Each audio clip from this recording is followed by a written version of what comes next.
가족 여러분, 하나님의 말씀은 말씀 자체가 생명력입니다. 이 말씀이 우리 마음속에 잘 심겨진 하나의 씨앗이 될 때 이 말씀이 우리를 변화시키는, 우리를 새롭게 하고 환경을 바꾸는 바로 하나님의 은혜 능력이 될 줄로 믿습니다. 오늘 이 말씀이 우리에게 이번 주간에 실제화되는 귀한 한 주간이 꼭 되시기를 예수 그리스도 이름으로 축복합니다. 아멘. 자, 여러분, 하나님은 우리에게 복을 주십니다. 할렐루야. 축복이라고 오늘 성경의 원어를 보면은 그 언어가 그렇게 기록이 되어 있죠. 하나님은 우리에게 축복을 주십니다. 그런데 여러분, 하나님의 복을 받고 그 복이 오늘 우리에게 행복이 되어야 하는데, 그런데 여러분, 하나님 주신 축복을 행복으로 누리지 못하고 살아가는 사람들이 참 많습니다. 하나님은 오늘 우리에게 축복하시고 그리고 그 복을 우리가 행복으로 누리기를 원하십니다. 아멘. 자, 그렇다면은 하나님이 주신 이 복을 어떻게 하면 우리가 행복으로 누리고 살아갈 수가 있을까요? 오늘 그 사실이 우리에게 굉장히 중요합니다. 축복이 행복이 되는 통로가 있습니다. 바로 그 통로가 예수 그리스도십니다. 할렐루야. 자, 하나님의 축복은 예수님을 통해서 우리에게 행복으로 찾아오는 것입니다. 그래서 하나님의 복이 우리에게 행복으로 오는 것은 그 통로가 예수님을 통해서 옵니다. 그러면 여러분, 우리가 예수님을 닮으면 행복해지게 될 줄로 믿습니다. 예수님을 닮으면 우리가 하나님 주신 축복을 행복으로 누리게 되는 것입니다. 예수님을 닮는다는 것은 예수님의 성품을 닮는다는 것입니다.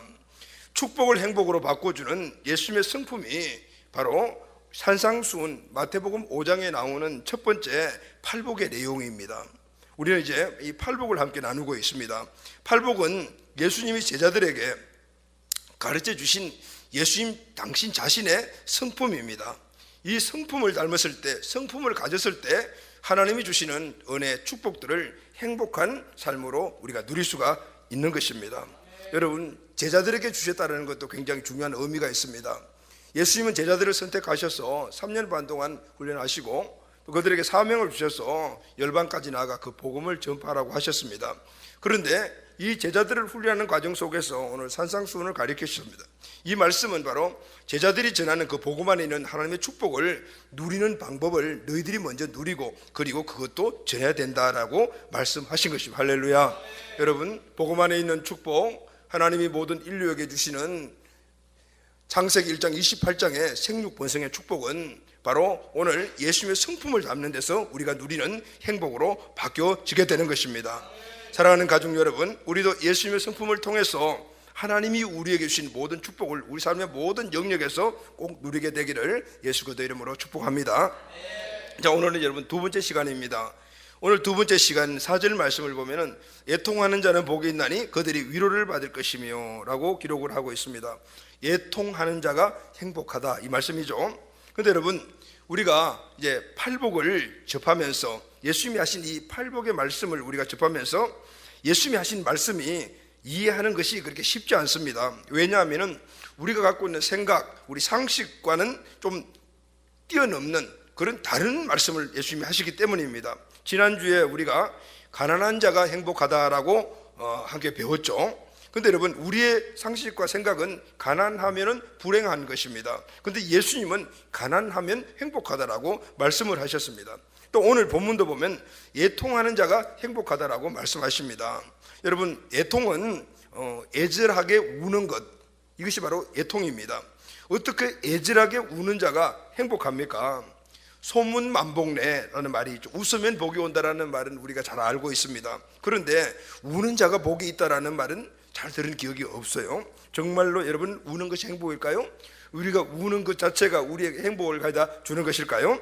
여러분, 그렇습니다. 현대의학에서 이 우는 것이 우리에게 복이다라는 그런 증거들을 내어놓고 있습니다. 눈물은 사람들의 마음을 치료한다라고 하죠. 눈물을 흘릴 때 이 의학적으로 심장박동이 막 증가하면서 혈액순환이 빨라진다고 합니다. 그러면 산소와 영양분의 이 공급 속도가, 이 순환 속도가 빨라지기 때문에 우리의 몸을 건강하게 만들어준다고 해요.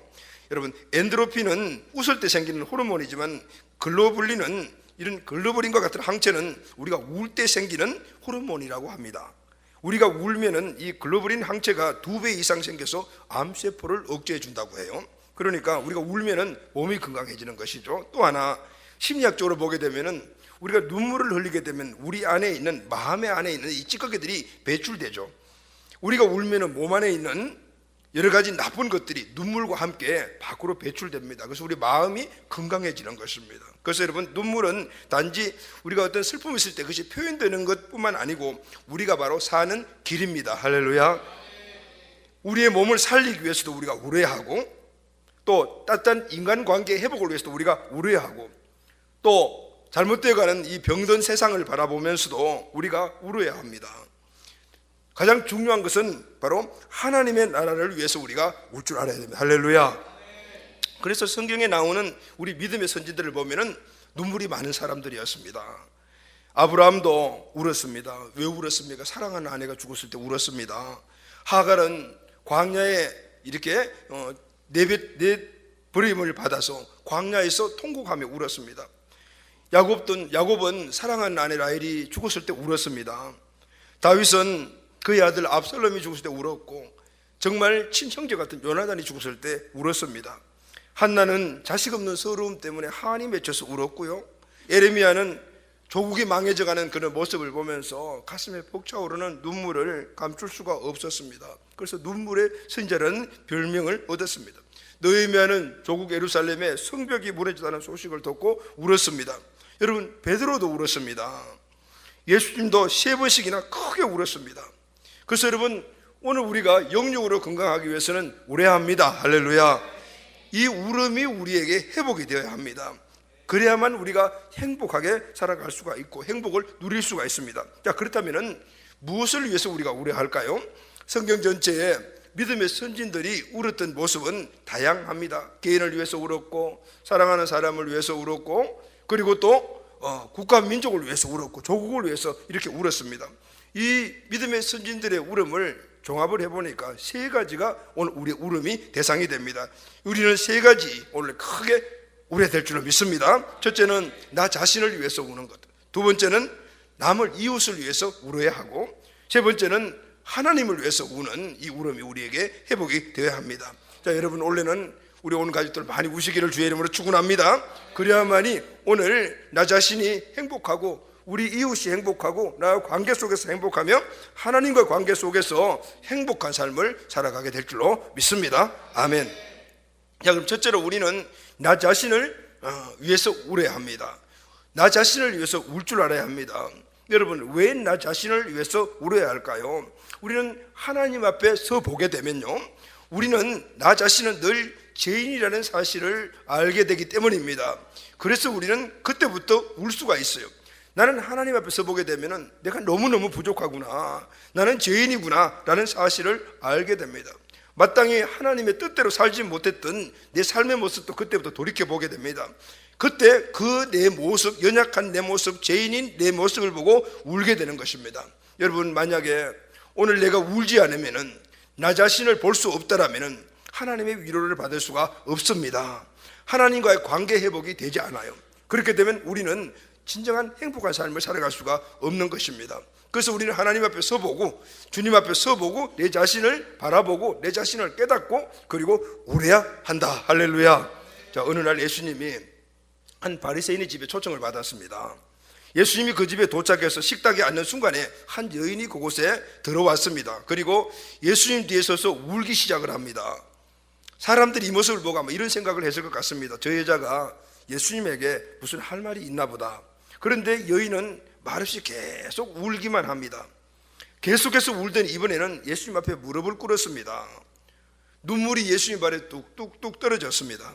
그런데 이번에는 여인이 머리를 풀었습니다. 긴 머리를 털로 예수님의 발을 닦기 시작을 합니다. 조금 있으니까 그 옆에 향유를 담은 항아리를 꺼내 향유를 예수님의 발에 붓습니다. 그리고 입을 맞춥니다. 이유가 무엇일까요? 근데 여러분, 이 광경을 보고 있던 사람들 중에 한 사람이 죄인이다 라고 그렇게 외쳤습니다. 그러자 사람들이 웅숭웅숭하기 시작했습니다. 왜 죄인이라는 말에 사람들이 웅숭웅숭했을까요?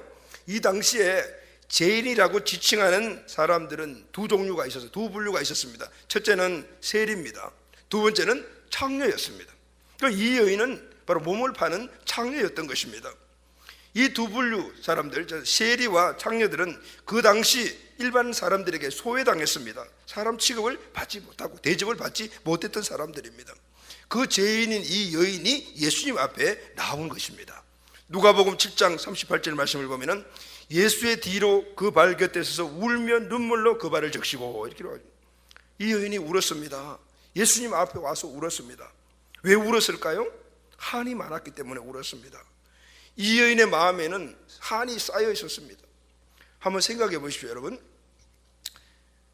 우리 이 시대에도 우리가 갖고 있는 생각이 몸을 파는 창녀들은 별로 좋은 긍정적인 의미로 생각하지 않습니다. 그러나 그 사람의 그 형편에서, 그 사람에게서, 그 사람의 생각으로 우리가 생각했을 때는 참 불쌍한 사람들입니다. 왜냐하면 그 어떤 여인이 자기 몸을 팔아서 그렇게 살고 싶은 사람이 어디 있겠습니까? 그럴 수밖에 없는 환경이 있었고, 그럴 수밖에 없는 그런 어떤 문제들이 있었기 때문에 그런 신세가 된 것이잖아요. 본인 입장에서는 그 신세가 너무나 서럽고 너무나 한이 되어서, 그래서 울었다. 평소에는 아마 울지 못했을 것입니다. 그러나 예수님 앞에 나가서 그 마음 안에는 맺힌 한들을 풀어놓고 울었다, 그 말입니다. 여러분, 상처가 많은 사람이 웁니다. 상처를 히브리어로 쉐벨이라는 단어를 사용하는데 뜻이 깨지다, 망가지다라는 뜻을 가지고 있습니다. 삶이 부서지고 망가진 사람, 환경에 영향 내면의 어떤 문제를 가지고 상처받아서 그래서 마음이 깨어지고 그러면서 삶이 깨어지는 이 사람들은 눈물이 있습니다. 눈물을 가지고 우는 거죠. 그런데 여러분, 오늘 이 여인은 그렇게 한이 맺혀 울었을 뿐만 아니고 또 하나, 자기가 죄를 지었다는 이 죄책감 때문에 주님 앞에 와서 펑펑펑 울었습니다. 죄를 짓고 싶은 마음이 어디 있겠습니까? 그가 몸을 파는 그 자체가 히브리 율법에서는 바로 간음죄에 속하는 것이기 때문에 죄인입니다. 그가 하는 모든 행동 하나하나가 그에게는 계속해서 죄책감으로 쌓였을 것입니다. 죄를 짓고 싶은 그런 마음 때문에 지은 것이 아니고 질 수밖에 없는 자기의 형편을 생각을 하면서 그 죄 때문에 속이 상해서 울었습니다. 그렇게 하면 안 된다는 것을 알면서도 죄를 짓는 자기 자신이 미워서 울었어요. 내가 원하는 선은 행하지 않고 오히려 내가 원하지 않은 악을 행하는도다. 이 마음이 계속해서 복받쳐 울어서 자기 자신이 싫어서 계속해서 울었습니다. 그래서 여러분, 이렇게 울은 사람들이 또 있는데 바로 바울도 그렇게 울었습니다. 오호라, 나는 공고한 사람이로다, 이렇게 탄식하고 울었습니다. 여러분, 한이 많이 맺힙니다. 그리고 또 정말 죄 문제로 인해서 주님 앞에서 우리가 울게 되는데, 그런데 문제가 하나 있습니다. 많은 사람들이 평소에는 자기가 하나님 앞에 잘못된 존재라는 사실을 모르고 살아가는, 자기가 죄인이라는 사실을 모르고 살아가는 사람들이 많습니다. 그래서 눈물이 없습니다. 눈물이 없으니까 자기 자신의 잘못과 죄의 문제를 해결하지 못하니까 하나님 관계가 막혀 있음에도 불구하고 그것을 알지 못하는 사람들이 참 많아요. 그래도 나는 괜찮다라고 생각을 해요. 그런데 이런 사람들이 하더라도 어느 날 예수님을 만나보면, 예수님 앞에 서보게 되면 내 실체가 바로 보이게 됩니다. 이 정도면 괜찮다고 생각했던 내 존재가 형편없는 존재라는 것을 알게 됩니다. 여러분, 기준이 없을 때 몰라요. 그러나 기준 앞에 서보게 되면, 기준이 있으면, 기준 앞에 서보게 되면 내가 좌측으로 이렇게 기울어졌는가, 우측으로 기울어졌는가, 아니면 주저앉아 있는가를 알게 된다, 그 말입니다. 그러니까 예수님 앞에 서보지 않으면, 주님 앞에 서보지 않으면 우리는 오늘 내 삶을 알 수가 없고 그런 대로 괜찮은 삶을 사는가 보다 이렇게 생각하고 살아갑니다. 그런데 여러분, 그 사실이 하나님과 우리 관계를 막아버리고 오늘 하나님 주시는 행복을 누리지 못하고 살아가는 원인인 사실을 모른다, 그 말입니다. 여러분, 아브라함이 그랬어요. 아브라함은 자신이 괜찮은 믿음의 사람이라고 늘 생각을 했습니다. 그러다 어느 날 하나님 앞에 서보니 자기는 너무 작고 보잘것없는 존재라는 사실을 알게 되었습니다. 그래서 이렇게 외쳤습니다. 창세기 18장 27절 말씀을 보면, 하나님, 나는 티끌과 재와 같은 존재입니다 라고 외쳤습니다. 여러분, 티끌, 재는 도무지 필요가 없는 것입니다. 그런 대로 믿음의 사람이라고 생각을 하고 무언가는 하고 있다고 생각했던 아브라함이었지만, 그러나 하나님 앞에 서보니까 티끌과 재와 같은 존재였다라는 자기 자신을 알게 되고 통회하고 회복하는 역사가 그때부터 일어나게 되었던 것입니다. 베드로는 갈릴리 바다에서 잔뼈가 굵은 존재입니다. 예수님이 찾아오셔서 밤새 고기 한 마리 못 잡은 베드로에게 오른편에 그물을 던져라, 그렇게 말씀을 하셨어요. 그물이 찢어지도록 고기를 많이 잡았습니다. 그때 베드로는 예수님 앞에 무릎을 꿇었습니다. 누가복음 5장 8절 말씀을 보면 주여 나를 떠나소서 나는 죄인입니다 라고 해서 예수님 앞에 서보니 자기 자신이 죄인이라는 사실을 알게 되었습니다. 여러분, 이사야도 믿음의 사람이라고 자부했던 사람입니다. 이사야는 왕족으로서 궁궐에서 이스라엘에서 정말 한 말씀하는 그런 사람이었어요. 자기 입술에 대한 긍정적인 그런 자부심을 갖고 있는 사람이었습니다. 그런데 어느 날 성전에서 기도하다가 하나님을 보게 됩니다. 자신이 얼마나 큰 죄인인가 라는 사실을 깨닫게 되었습니다. 탄식이 저절로 나왔습니다. 이사야 6장 5절 말씀을 보면 화로다 나여 망하게 되었다. 내 입술이 부정한 사람이라. 나는 입술이 부정한 백성 중에 거주하면서 만군의 여호와 신이신 하나님을 배웠느니라. 이렇게. 그렇습니다. 여러분, 누구나 하나님 앞에 서게 되면 자기 자신의 모습을 보게 되고 내가 얼마나 연약한 존재인가, 그리고 죄인의 모습을 보게 됩니다. 자기가 죄인의 사실을 알게 되면 탄식이 저절로 나오게 됩니다. 눈물이 주룩주룩 나오게 되는 것입니다. 이때가 바로 우리의 회복의 시작인 줄로 믿습니다. 하나님의 관계가 이루어지는 시작인 것입니다. 사랑하는 여러분, 우리는 거룩이라는 말을 많이 압니다. 그런데 거룩이 무엇입니까? 여러 가지 많은 정의를 가지고 있습니다. 죄를 짓지 않는 것이 거룩이라고 생각합니다. 여러분, 그러나 진정한 거룩은 죄를 짓고 회개하는 것이 거룩입니다. 할렐루야. 우리는 하나님이 내 기도에 응답해 주신다고 답답해합니다. 그러나 하나님 입장에서 우리를 보면 도무지 우리가 거룩하지 않아서 답답해합니다. 왜 그런지 아십니까? 우리는 하나님께 기도할 때 왜 응답을 해 주시지 않으십니까? 그런데 하나님 입장에서 봤을 때는 그 응답을 해 주실 만한 그런 모든 통로가 막혀 있는 거예요. 그게 뭐죠? 죄의 문제란 말입니다. 그러니까 하나님은 오늘 우리가 거룩하지 않는 것, 죄를 짓고 회개하지 않아 통로를 열지 못한 이 모습을 보시고 답답해 하신다, 그 말입니다. 주님은 우리가 매일매일 주님 앞에 서기를 원하십니다. 할렐루야. 그리고 주님의 뜻대로 우리가 살기를 원하시는 것입니다. 그리고 뜻대로 살지 못했을 때 회개하기를 원하시는 것입니다. 왜 그런지 아십니까? 회복시켜 주시기 위해서입니다. 할렐루야.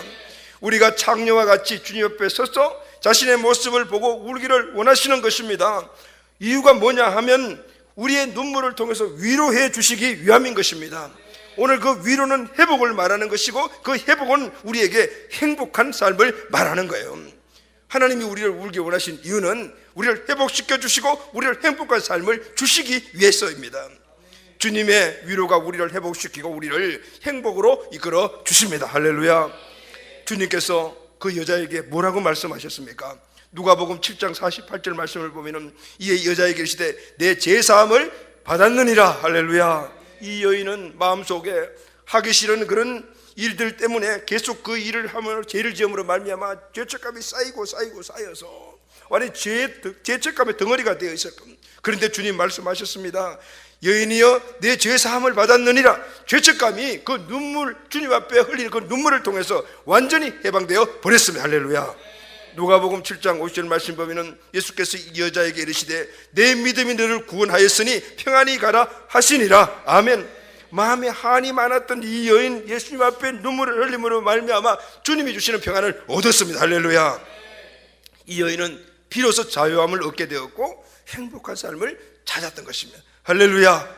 주님 앞에 울었기 때문입니다. 아멘. 사랑하는 가족 여러분, 우리는 나를 돌아보고 울어야 합니다. 그러기 위해서는 우리 주님 앞에 서봐야 합니다.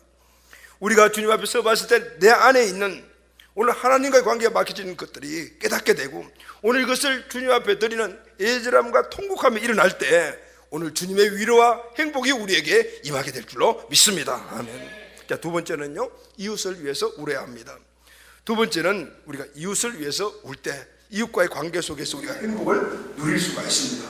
예수님처럼 이웃을 위해 간절히 울으신 분은 없습니다. 마찬가지로 우리도 이웃과의 우는 이 모습의 모델이 예수님이 되어야 합니다. 어느 날 예수님이 사랑하는 나사로가 죽었다는 소식을 들었습니다. 나사로 집에 도착했을 때 이미 나사로는 무덤에 들어간 후였습니다. 사람들이 예곡하고 있었습니다. 예수님은 나사로뿐만 아니라 예곡하고 있는 그의 가족들, 그리고 그의 친족들, 동네 사람들, 그들이 우는 모습을 보시고 예수님이 우셨습니다. 요한복음 11장 33절 말씀을 보면은 예수께서 그가 우는 것과 또 함께 온 유대인들이 우는 것을 보시고 심령의 비통이 여기시고 불쌍히 여겼다라고 말씀합니다.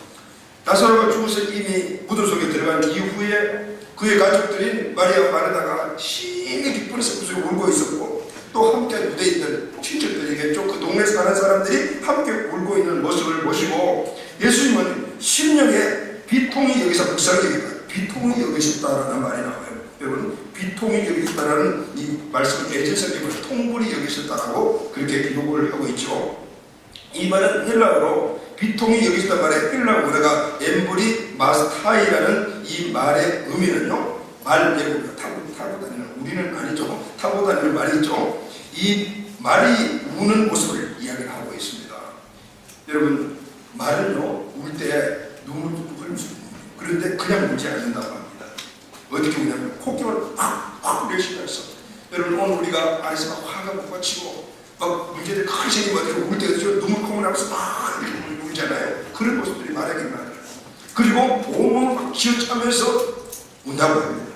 그리고 몸을 벌벌벌 떨면서 그렇게 우는 것이 바로 말이 우는 모습이라고 해요. 이 모습이 헬라 원어가 엠브리 마스타이라고 표현을 합니다. 그런데 여러분, 예수님이 지금 통분이 여기시다는 말은 오늘 나사로가 죽은 이후에 그를 바라보는 가족들의 우는 모습, 그리고 친척, 친구들, 동네 사람들이 우는 모습을 보면서 그들을 보시고 예수님이 그렇게 우셨어요. 어떻게 우셨어요? 말이 우는 모습을 같이 콧김을 헉 펑개시 온몸을 하면서 벌벌벌 떨면서 그렇게 우셨다. 누구를 위해서 우셨습니까? 한 영혼에 우셨습니다. 여러분, 조물주 예수님은 바로 우주 만물의 주인이십니다.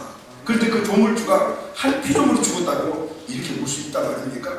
여러분, 우리의 생각으로는, 우리의 상식으로는 잘 이해가 안 됩니다. 그런데 예수님은 그렇게 우셨단 말이죠.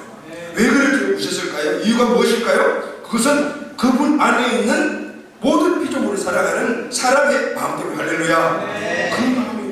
그 마음 안에 있는 그 사랑이 오늘 한 영혼이 죽어있는 그 모습을 보고 그냥 눈물만 흘릴 수가 없는 거예요. 온몸이 찢어져가듯이, 온몸이 울음을 흘리듯이 최고의 극한의 이 슬픔을 그렇게 표현할 수밖에 없다. 피조물을 향한 바로 하나님의 사랑, 주님의 사랑입니다. 사랑하는 가족 여러분, 오늘 우리는 이 사랑을 우리 마음속에 품어야 합니다. 할렐루야. 오늘 이 사랑, 이 예수님의 마음을 우리에게 품어야 되는 거예요. 오늘 우리에게 이 눈물이 있는가? 우리가 이것을 한번 점검해야 합니다. 피조물 한 명이 죽었다고 가슴을 찢어짜시며 우셨던 하나님이신 예수님의 그 눈물, 우리가 회복해야 될 눈물인 줄 믿습니다. 오늘 이 눈물이 회복돼야만이 오늘 우리 이웃과 우리 가족관계들이 회복될 수가 있습니다. 눈물은 여러분 그냥 나오는 것이 아닙니다. 우리 마음 안에 동기에서 나옵니다. 심한 미움이 있더라도 눈물이 나오고, 사랑이 있더라도 눈물이 나오고, 관심이 있더라도 눈물이 나오는데 그것은 마음의 동기입니다. 마음의 동기에서 눈물이 나오는 것입니다. 그런데 오늘 이 예수님의 이 눈물은 모든 인간들을 향한 주님의 그 사랑, 한량없는 사랑, 청량할 수 없는 그 사랑의 동기에서 나온 눈물이다 그 말입니다. 죽을 수밖에 없는 운명을 타고난 인간의 운명을 보시고 그렇게 쥐어짜듯이 우셨어요. 왜냐하면 그들을 너무너무 사랑하셨기 때문입니다. 그리고 그 죽음의 환경 속에 늘 있어야 될 수밖에 없는 그 가족들과 그 친지들과 동네 사람들의 울음을 보면서 그런 슬픔이 늘 삶 속에서 있는 그 모습을 보시고 예수님이 쥐어짜듯이 우셨다는 말을 보시죠. 예수님의 사랑, 이 예수님의 이 마음에서 흘러나오는 예수님의 눈물이 바로 우리에게 있어야 합니다. 아멘. 이 땅에 함께 살아가는 내 이웃이 대한 눈물이 바로 이 눈물이 되어야 하는 것입니다. 하나님의 사랑으로 그들을 바라볼 때 그들을 향한 눈물이 우리에게 일어나고, 오늘 우리의 모든 이웃과의 관계 속에서 함께 관계를 잘 이루어 행복하게 만드는 조건이다라는 것을 말씀해 주고 있습니다. 여러분, 이웃이 하나님의 축복이심을 믿으십니까? 이 이웃에는 바로 우리 가족이 포함이 되고, 친척이 포함이 되고, 친구가 포함되고, 모든 사람들이 다 포함이 되는 것이 이웃입니다. 여러분, 우리 가족은 하나님이 우리에게 주신 최고의 축복입니다. 할렐루야. 선물입니다. 근데 여러분, 오늘 우리 가족 관계에서 참된 행복을 누리고 계십니까? 누리지 못한다면 그 문제가 무엇입니까? 그 가족들을 향한 눈물이 없기 때문에 그런 것입니다. 왜 눈물이 없습니까? 진정한 그 가족 한 사람 한 사람을 향한 사랑의 동기가 내 마음속에 없기 때문에 눈물이 없는 것입니다. 아내가 남편을, 남편을 아내가, 부모가 자식을, 자식을 부모에 대한 그런 사랑의 마음이 내재되어 있으면, 마음의 사랑이 내재되면 그들을 향하여 항상 눈물을 흘릴 수가 있습니다. 그리고 그 눈물이 그들의 관계를 어떻게 해요? 함께 만드는 기폭제가 되어 진정한 행복을 그 안에서 누릴 수가 있습니다. 믿습니까, 여러분? 오늘 주님께서 그것을 우리에게 말씀해 주고 있습니다. 하나님이 우리에게 주신 참된 축복, 가족, 친척, 친구, 또 교회 안에 우리 영적인 가족, 왜 우리가 서로 사랑하면서 행복을 누리지 못하는가? 바로 이 문제인 것입니다. 눈물이 없기 때문인 것이죠. 예수님의 눈물이 우리의 관계를 회복시키고, 이 회복된 관계가 우리에게 행복을 가야 축원합니다. 할렐루야. 오늘 이 행복을 누리는 우리 갈들이 되시기를 주의 이름으로 축원합니다. 저는 요즘 우리 교회에서, 우리 교회 공동체 안에서 영적 가족들에게 있어서 이 눈물이 계속해서 회복되고 있는 모습을 보면서 너무 감사하고요. 그리고 또 그 회복되는 그 눈물을 보면서 제가 눈물이 많이 나옵니다. 요즘은 어떻게 예전보다도 눈물이 많아진 것 같아요. 나이가 들어서 그런가 이런 생각도 해봤지만은 뭐 그런 것도 좀 있겠죠. 나이가 들면은 이 감정이 조금 약해지니까 눈물이 좀 많아진다고 하는데 일리가 있는 얘기 같고요. 그러나 그것보다도 우리 공동체 영적 가족들을 보면서 그분들의 그 마음 안에 동기가 된 사랑의 눈물들이 많이 봅니다. 이번 리더 수양회 안에서도 얼마나 많이 눈물을 흘렸는지 모릅니다. 그 한 영혼 한 영혼이 하나님께 쓰임받기를 원하는 우리 영적 가족들의 예수께 힘쓰는 그 모습들을 보면서 정말 눈물이 나오지 않을 수가 없더라고요. 그 눈물이 결국은 이번 비전 헌신자들이 다 헌신하는 이런 큰 역사, 눈물이 사람을 감동시키고, 눈물이 관계를 회복하고, 눈물이 우리에게 행복을 가져주는 것이 할렐루야. 네. 믿음이 연약한 셀가족들을 위해 눈물을 흘리며 기도하는 셀가족들이 일어나고 있습니다. 할렐루야. 네. 병든 셀가족들을 위해서 눈물로 밤을 새우며 철학 기도하고 금식하고 기도하는 셀가족들이 일어나고 있습니다. 성품이 연약한 셀가족들을 위해서 어려움을 인내하며 기도로 눈물로 주님 앞으로 나가는 셀가족들이 늘어나고 있습니다. 내 자식도 지금 아픈데 셀가족 자녀가 아프다고 먼저 병원에 데리고 가고 찾아가는 셀가족들이 늘어나고 있습니다. 내 것 먼저 주장하지 않고 내 유익을 먼저 찾지 않고 셀가족들을 우선하고 그들의 연약함과 부족함을 보고 눈물로 기도하고 금식하고 기도하고 철학하는 셀가족들이 늘어나고 있습니다. 이들이 하나님 아버지의 그 마음 안에 있는 그 사랑이 내 사랑이 되고 그 하나님의 마음이 내 마음이 되고 그 예수 그리스도의 그 눈물의 사랑의 동기가 내 것이 되었던 것을 볼 수가 있습니다. 사랑하는 가족 여러분, 오늘 우리 공동체 안에, 우리 가정 안에 오늘 이 눈물이 회복되시기를 주의 이름으로 축원합니다. 우리에게 가장 큰 문제가 있다면 다른 것이 아닙니다. 눈물이 메말라 가는 것입니다. 가장 큰 축복은 눈물을 회복하는 것입니다. 여러분, 가정의 축복, 부모, 자식 간의 축복, 부부 간의 축복, 그리고 우리 모든 관계의 축복은 바로 눈물이 회복될 때 하나님 주시는 회복과 행복인 줄로 믿습니다. 이웃을 사랑하는 주님이 갖고 계시는 그 눈물의 동기가 되는 한없는 하나님의 사랑, 아가페 사랑의 이 사랑이 오늘 우리의 마음을 장악하여 그래서 우리 삶 안에 오늘 이 눈물이 회복되어 우리 삶의 모든 영역 안에서 이과의 관계 속에서 행복을 누리는 우리 가족이 되시기를 예수님의 이름으로 축원합니다. 마지막으로는 하나님을 위해서 노래합니다. 첫째는 나 자신을 위해서 우리가 노래합니다. 두 번째는 내 이웃을 위해서 노래합니다. 마지막으로는 하나님을 위해서 우리가 노래합니다. 이 눈물은 하나님 나라에 대한 가장 열망에서 나옵니다. 하나님을 사랑하는 마음이 눈물로 나오는 것이죠. 하나님의 뜻이 이루어지기를 위해서 우리가 노래하고 하나님의 뜻이 이루어지지 않은 그 상황을 보면서 우리가 노래합니다. 여러분, 에레미야는 조국 이스라엘이 하나님께로 돌아오기를 눈물을 흘리며 강구했습니다. 조국 이스라엘의 회복은 하나님의 소원인 것을 알았기 때문입니다. 물론 그 이스라엘 동족 가운데 자기 친척도 있고 그리고 또 늘 보는 그런 여러 가지 많은 관계 있는 사람들이 있어서 회복을 원했겠지만 그러나 그보다도 더 먼저 뜻은 이스라엘의 회복이 하나님의 뜻이었기 때문에 그래서 하나님의 뜻을 위하여 이 민족 회복을 위하여 울었던 사람이 바로 에레미야였습니다. 에레미야 예가 2장 18절 말씀을 보면 저희 마음이 주를 향하여 부르짖기를 처녀 시온의 성과가 너는 밤낮으로 눈물을 강처럼 흘릴지어다. 스스로 씻지 말고 내 눈동자로 씻게 하지 말지어다. 무슨 말입니까? 이스라엘 백성이 하나님의 선택한 그 백성들이 하나님과 관계를 떠나 자기 마음대로 살고 이제 곧 바벨론에서 멸망당할 수밖에 없는 그 운명적인 모습을 보면서 오늘 이 백성들이 회복되기를 소원합니다라고 눈물로 기도하고 있습니다. 하나님, 오늘 이들이 회복시켜 주님의 뜻에 맞는 그런 백성들이 되게 하여 주시옵소서. 얼마나 눈물이 강물처럼 흐르는 이런 눈물이 에레미야에게 하나님의 뜻을 이루기를 원하는 것입니다. 에레미야가 3장 48절 49절 말씀을 보면 천년 내 백성의 화면을 인하여 내 눈에 눈물이 심해지고 이제는 이 백성, 하나님이 선택할 백성, 천년 내 백성, 이 백성들이 이제 완전히 파멸에 이르는 그 모습을 보며 내 눈물이 시냇물처럼 흐르는 거예요. 하나님의 뜻은 이 백성이 잘 되는 것이고 복 받는 것이고 주의 뜻을 이루는 것인데 이 백성이 죄를 짓고 우상 숭배를 떠나 이제는 멸망할 수밖에 운명이 이르렀고 그것을 볼 때 에레미야 마음 안에는 눈물이 강처럼 흐를 수밖에 없어요. 하나님의 뜻이 이루어지지 않는 모습을 보면서 눈물이 강물처럼 흐르는 거예요.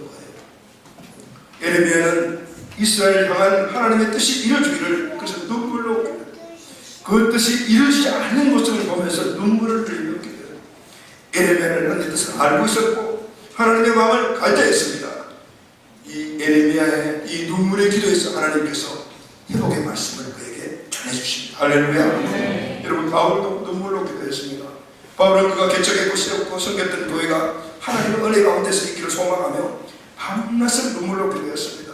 교회가 성장하고 교회가 풍성해지고 숫자가 늘어나는 그 모습이 아니라 그 교회의 성장은 바로 하나님의 뜻이기 때문에 그 하나님의 뜻이 이루어지기를 위하여 눈물로 기도하였습니다. 그가 다니면서 개척했던 모든 교회를 위해서 그를 평생에 살아있는 그 한동안 기도의 것을 볼 수가 있습니다. 고린도후서 2장 4절 보면 내가 큰 환난과 애통할 마음이 있어 많은 눈물을 흘리게 고린도 교회에 보낸 편지 때 눈물을 흘리고 기도한다고 말합니다. 사도행전 20장 32절 보면 내가 3년이나 밤낮 쉬지 않고 눈물로 각 사람을 훈계하였던 것을 기억하라. 에베소 교회에 보낸 편지. 3년 동안 제자 훈련을 하는 동안 눈물로 제자를 훈련시켰다. 빌립보서 3장 18절 말씀을 보면 내가 여러 번 너희에게 말하였기는 이제도 눈물을 흘리며 말하니 여러 사람들이 그리스도 십자가의 원수로 행하느니라. 하나님 말씀을 따라가지 않고 우리 십자가의 원수로 내가 사는 것을 보면서 눈물로 기도했다. 빌립보 교회에 보낸 편지입니다. 바울은 이 교회를 위해 하나님의 뜻이 이루어지기를 소원하면서 눈물로 기도했습니다. 할렐루야. 하나님의 뜻이 교회를 통해서 이 땅에 이루어지기를 원했고 그렇게 되지 않는 모습으로 회복을 위하여 기도했고 하나님은 이 눈물의 기도를 외면하지 않고 오늘 이 기도에 회복의 축복을 허락하여 주셨습니다. 사랑하는 가족 여러분, 교회가 무엇입니까? 교회는 이 땅에 하나님의 뜻을 이루게 세운 하나님의 소망입니다. 할렐루야. 소망입니다. 하나님께서 하나님의 뜻을 이 땅에 이루시기 위해서 교회를 세우셨습니다. 교회는 그냥 우연히 세워진 것이 아니라 하나님이 이 땅에 하나님의 일을 하시기 위해서 하나님이 세운 것이 바로 교회입니다. 하나님이 이 땅에 하시고자 원하는 일이 무엇일까요? 그것은 영혼을 구원하는 것입니다. 할렐루야. 그리고 그 일을 단순하고 지속적으로 주님 오시는 그날까지 계속적으로 영구히 그 일을 이루기 위하여 기관으로서 교회를 이 땅에 세우신 것입니다. 여러분, 교회 안에는 교회가 할 많은 기능들을 가지고 있습니다. 예배하고 불쌍한 사람들을 구제하고 사신령을 치유해서 회복시키고 이 모든 일이 교회가 해야 될 일입니다. 그런데 여러분, 이보다도 더 우선적인 일이 있습니다. 그 우선적인 일은 바로 교회의 목표가 영혼 구원에 맞춰져야 한다는 할렐루야. 그리고 그 구원받은 영혼들이 주님께서 뜻하시는 행복을 누리도록 그들을 돕는 것, 이것이 바로 교회의 목표다. 하나님이 주시는 목적입니다. 이것은 하나님이 인간 창조 목적의 회복입니다. 하나님이 인간을 창조하신 목적이 무엇입니까? 하나님이 아담과 하와를 만드시고 그 이전에 우주 만물을 먼저 만드신 후에 마지막으로 인간을 만드시고 에덴 동산을 아주 행복하게 살아갈 수 있는 그런 환경을 주신 이후에 그들에게 이렇게 말씀하셨습니다. 창세기 1장 18절에 말씀은 생육하고 그들에게 복을 주시며 이르시되 생육하고 번성하고 충만하고 정복하고 다스리라 그렇게 말씀하셨어요. 여러분, 이것이 하나님의 인간 창조의 목적입니다. 그러나 인간이 범죄함으로 말미암아 이 축복을 다 잃어버렸습니다. 이제 하나님은 이 축복을 아브라함을 통하여, 이제는 신약시대 예수 그리스도를 통하여, 이제는 교회를 통하여 모든 만국 만민이 이 복을 받기를 원하시는 것입니다. 그래서 교회의 목적은 바로 영혼 구원이며 하나님의 창조의 목적을 모든 인간들에게 전파하고 그것을 누리게 만들어 주는 것입니다. 그래서 여러분, 교회의 모든 사역의 목표가 어디가 되면 이타적인 것의 목적이 되어야 합니다. 다시 말하면 교회를 퍼주는 거예요. 계속해서 퍼주는 겁니다. 선거의 삶도 마찬가지입니다. 퍼주는 삶입니다. 우리가 아니고 다른 사람, 복음이 없는 사람, 연약한 사람들에게 시간을 퍼주고 물질을 퍼주고 내가 땀과 정성을 퍼주는 것이 하나님이 교회를 창조하신 목적에 부합하는 우리의 삶인 줄로 믿습니다. 하나님은 우리가 이타적인 삶을 살아 하나님이 목적하신 그 목적을 이루기를 원하시는 겁니다. 사랑하는 가족 여러분, 우리 교회가 이 본인의 모습을 가지고 있습니까? 이민족의 교회가 이 본인의 모습을 가지고 있습니까? 그리고 그 모습을 실천하고 있습니까? 만약 그렇지 못하다면 우리는 오늘 예레미야와 같이 눈물의 강을 통곡해야 될 줄로 믿습니다. 성도가 성도의 본인의 모습이 버려지고 교회가 교회의 본인의 모습이 버려지게 되면 그것이 바로 하나님 아버지 마음의 아픔인 것입니다. 하나님의 아픔을 내 아픔을 여기고 그 여기는 눈물이 우리에게 있어야 하는 하나님의 회복과 그리고 그 관계를 통한 회복들이 그때부터 우리에게 주어지는 것입니다. 하나님의 아픔을 내 아픔을 여기는 눈물이 우리에게 있어야 합니다. 할렐루야. 교회가 교회답지 못하고 성도가 성도하지 못하고 교회가 교회 역할을 하지 못하고 성도가 성도 역할을 못할 때 우리에게는 바로 이 눈물, 예레미야의 눈물이 우리에게 회복될 때 하나님이 그 눈물을 통하여 회복을 약속하시고 회복시켜 주시고 그리고 그 안에서 주시는 회복을 우리가 누리시게 될 줄로 믿습니다. 아멘. 사랑하는 가족 여러분, 자, 원래는 우리가 많이 우시기를 바랍니다. 할렐루야. 울어야 합니다. 아멘. 우는 것이 우리에게 복이기 때문입니다. 울면은 늘 행복해집니다. 그래서 여러분, 원래는 울보가 되시기를 주의 이름으로 축원합니다. 내 연약함, 내 죄를 인한 내 연약함을 보고 주님 앞에서 우시기를 바랍니다. 그 주님의 용서가 하나님의 위로가 됩니다. 이웃을 위해서 울면은 그 사랑 때문에 위로를 받습니다. 관계 회복의 행복을 누리게 됩니다. 우리 가정에 남편을 위해서 울고 아내를 위해서 울고 자식을 위해서 울고 자녀를 위해서 울고 부모를 위해서 운다면 오늘 가정 안에 가족들의 관계가 회복이 됩니다. 가족 안에 주어지시는 하나님의 놀라운 그 복을 행복으로 누리게 될 줄로 믿습니다. 무엇보다도 하나님을 위해서 우리가 웁시다. 하나님을 위해서 울면 하늘의 위로를 받게 됩니다. 하늘의 회복은 어떤 것보다도 우리에게 주시는 가장 큰 행복인 줄로 믿습니다. 하나님의 뜻이 이루어지게 되는 것입니다. 사랑하는 가족 여러분, 원래는 많이 우리 모두가 다 울보라고 불리면 될수록 그렇게 무심으로 말미암아 하나님의 주시는 모든 관계들이 회복되어 하나님의 행복을 누리고 간증하는 우리 가족들이 다 되시기를 예수 그리스도 이름으로 축복합니다. 아멘.